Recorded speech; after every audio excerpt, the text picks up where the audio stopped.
Welcome back to Study Abroad and Be Positioned for Success online course. And this module would cover lectures, seminars, exams, and other assessments. And we want to talk about how you can maximize this and how you can excel in them. I remain your facilitator, Obi Bridget Azubike, and I'm excited to be talking to you about lectures, seminars, and assessments. So let's go. Lectures. Wow, look at this picture right here. You can see how massive this hall is and the number of people that are here. For lectures, what tends to happen is that they tend to be more theoretical and it is usually delivered to the full class. So the case will not always be that your lecture hall will be this busy or this full, but it's possible that your class has a lot of people, so the lecturer would deliver the lecture to the full class. Now the lecturer would cover some theoretical things about the subject, and that's the experience I had at the University of Sussex. So the class is delivered to everybody.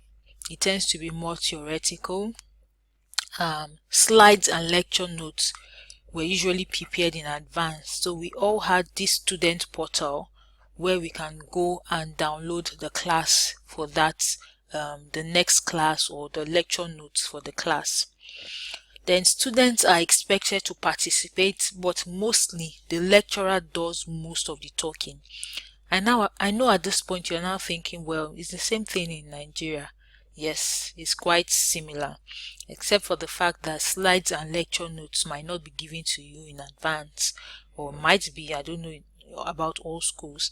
But here, what is important to note is that you don't just take only lectures.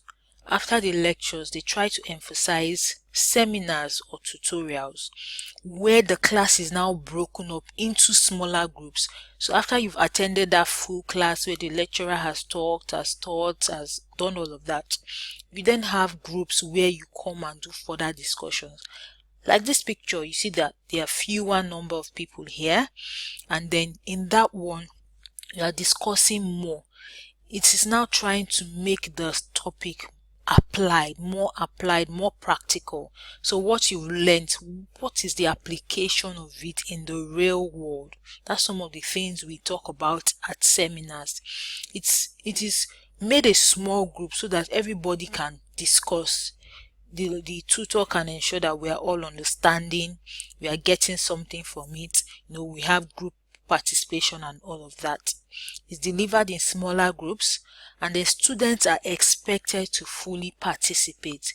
Here you want to be able to contribute. Sometimes they do it in such a way that everybody will present something. Everybody will have to say something. They can make you into groups of 2 or 3 where they ask you to talk, to do something. So when it's a smaller group like that, if 90% of the class are the only ones talking, it becomes obvious who the people that are not participating are. So you need to be able to participate, you need to be able to contribute. And it might include student presentations and discussions, like I've already said. Now the reason we are discussing this is for you to know that it's not the same thing as Nigeria, where you sit in a large class, you are behind, the lecturer talks and walks out of the class. When you have seminars and tutorials, this is where you need to let your voice be heard. This is where you need to show that you understand. This is where you need to practice, communicating in a group with other people. So that's one of the advantages of these seminars. They are delivered after the lecture, still focus on the similar topic, but now in-depth discussion is made possible. If it's a mathematical course, what you guys will be doing will be like solving some of those concepts, proving some of those formulas. They might ask the students to write on the board. They might ask students to even facilitate it. So that seminar time is where you must contribute your own in that discussion. And that's one of the things I like about the studies abroad in the UK, is that emphasis on smaller groups to help you discuss and think about these things more in depth. You're not just hiding in a big class of 50 to 100 people. Here you are being seen, heard, and you can contribute your own quota. So it's important for you to know about these differences so that you can start thinking about how you want to maximize your seminar groups. Here, this is where you need to let your lecturer would know you more, because they can see your face, they can see how you're participating, they know about you. This is where you start to build some sort of relationships with your course mates or your lecturers as well. So lectures and seminars, the things you need to take note of. Lecture recordings. So some schools and classes already have provisions to record the lectures or the seminars. If they don't have, you can on your own decide to buy a recorder, or you just make some provision to be able to document the class. What you find is that during revision, some of those things come in handy to be able to review some of the point of view that your lecturer have proposed during the lecture.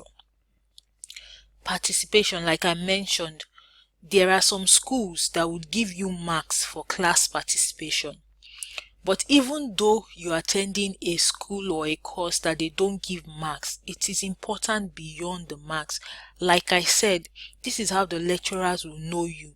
You know, when you contribute in the class, tomorrow you can walk up to their office, they recognize you, you can talk to them about your challenges, and they see that you are someone who even puts in effort in their class. They will be more willing to help you. But if you're in the class, you just keep quiet, you're pressing your phone, you look down, you're not participating, they look at you like someone who doesn't take their course seriously. And then going to those lecturers to ask for help in your different goals or plans becomes even difficult.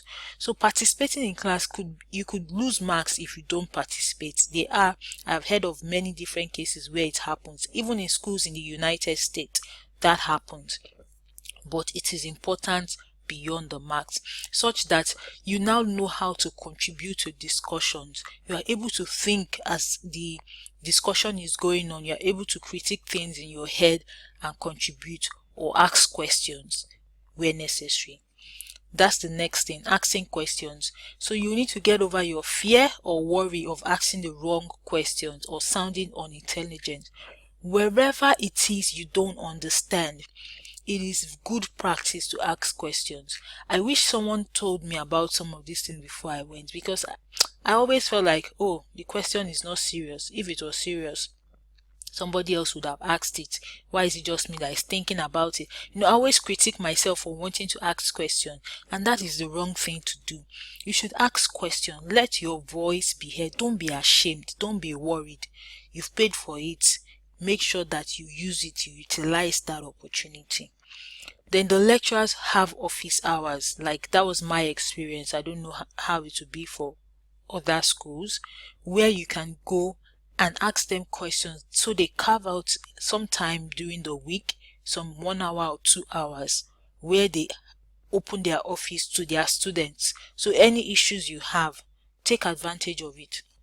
Any challenges you have, use their office hours to talk to them about it. I use the lecturers' office hours, not for all my lecturers, but for a good number of them, and it was worth the time. Then external sources of information, e.g. YouTube and lynda.com. So when you attend your lectures and your seminars and you see that you don't really understand what the lecturer is saying, there are some things that are not clear, you can go and Google it. You can go on YouTube and check for it. You might find resources. There's also lynda.com, an online learning platform where they teach a lot of things. It cuts across board. You can learn from there as well. There are some software that they might be using on your course that you don't know, because when you studied in your undergraduate in Nigeria, there was no provision for that. Because the way the lecturers are teaching, they want to try and maximize the time. They don't want to bring things down to the basics or to the undergraduate level. What tends to happen is that they keep things at a minimum level of mastery, so that people who have done it before can also feel like they are part of the class, and so that people who have not done it before can also understand some things. But what could happen is that you'd have never heard of it before. You might struggle, and the lecturer might not want to start from introduction.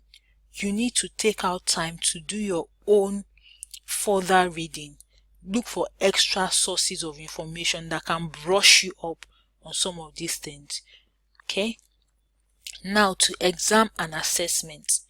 The thing about exams abroad, what I found is that there's more emphasis on application of theory to real world issues.